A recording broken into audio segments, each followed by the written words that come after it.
Welcome back to News USA. It is January 2nd, 2021.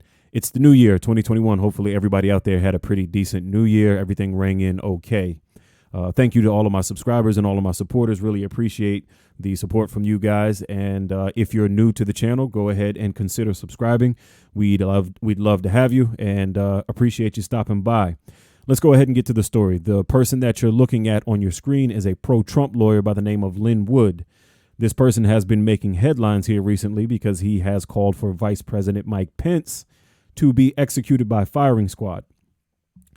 I'll be honest with you, I cannot believe that this is where we are in the United States of America.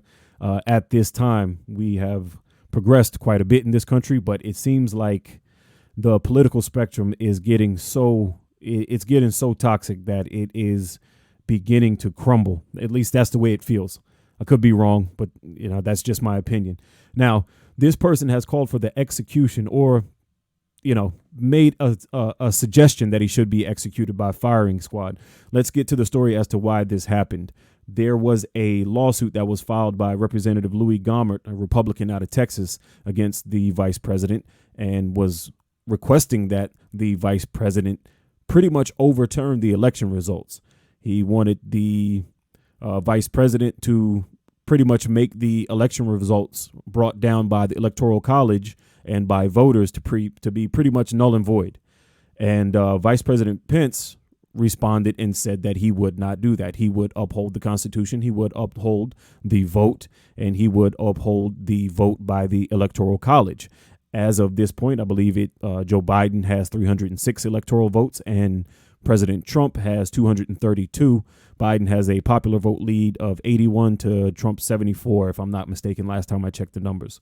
Could be a little bit off, but I think it's somewhere in that general area. Now, let's take a look at this tweet by Lin Wood. It was retweeted here by, I guess this is American Dog. Don't know who that is.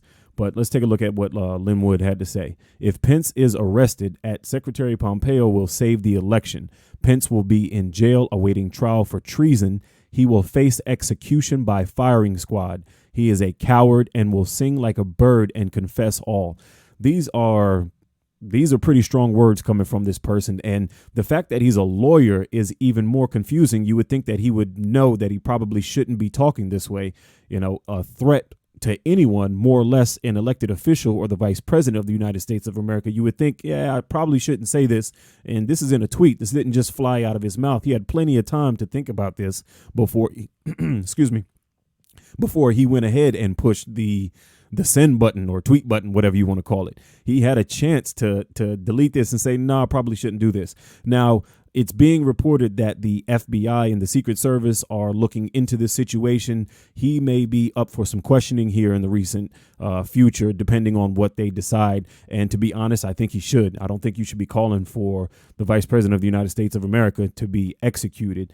He hasn't done anything to face to commit any type of treason. As of right now, there have not been any substantial court documents or filings that have held up in court showing that the election was, turned in the favor of Joe Biden as a result of some mass voter fraud. It has not been proven yet. So as of right now, the vice president is doing exactly what he's supposed to do, uphold the will of the people and the Constitution and the Electoral College. The Electoral College certified Joe Biden with 306 electoral votes, making him the next president of the United States of America. Now, until there is substantial evidence that is upheld in court, that is what is supposed to happen. That's what is, that is the results.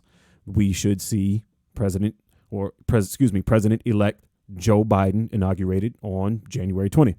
So this guy went way overboard with this. Hopefully the FBI and or the Secret Service does look into this, because you or I would be put into a jail or in a questioning room for much less than that.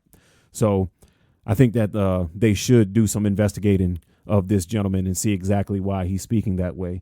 Now, January 6th is quickly approaching, and as of right now, it seems as though 140 House Republicans are planning to vote against counting the electoral votes.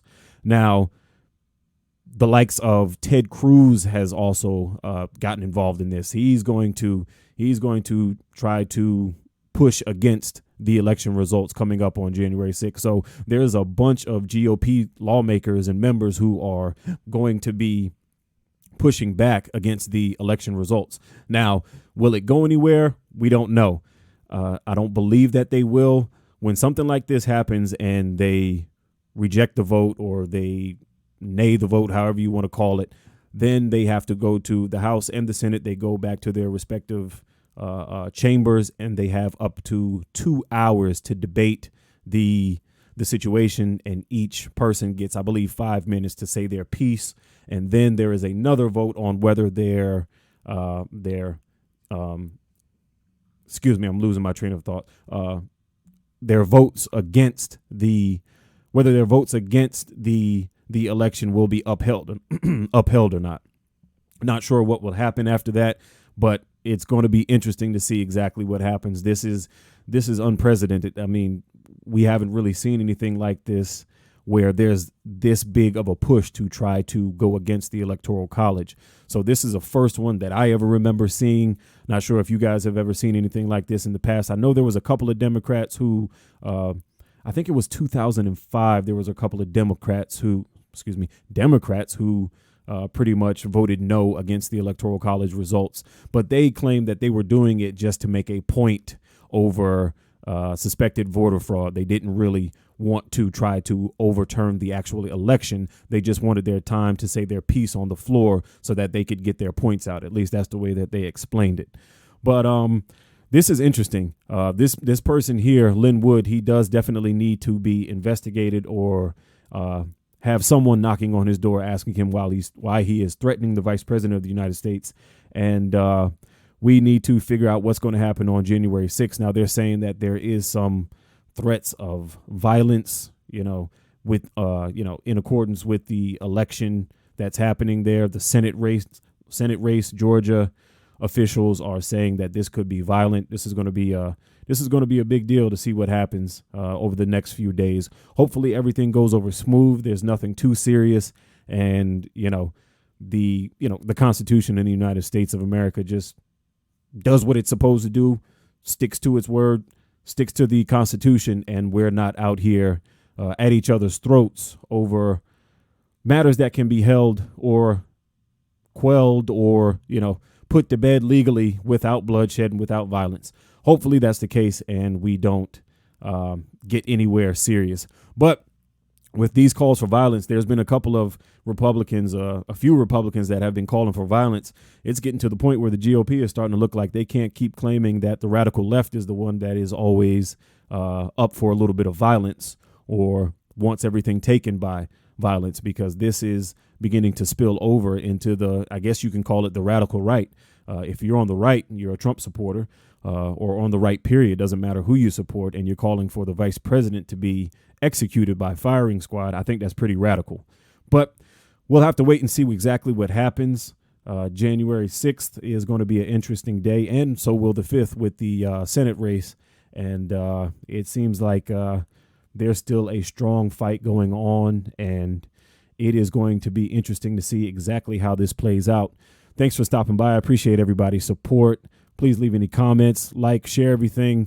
Appreciate everybody who supports the channel, and stay tuned to News USA.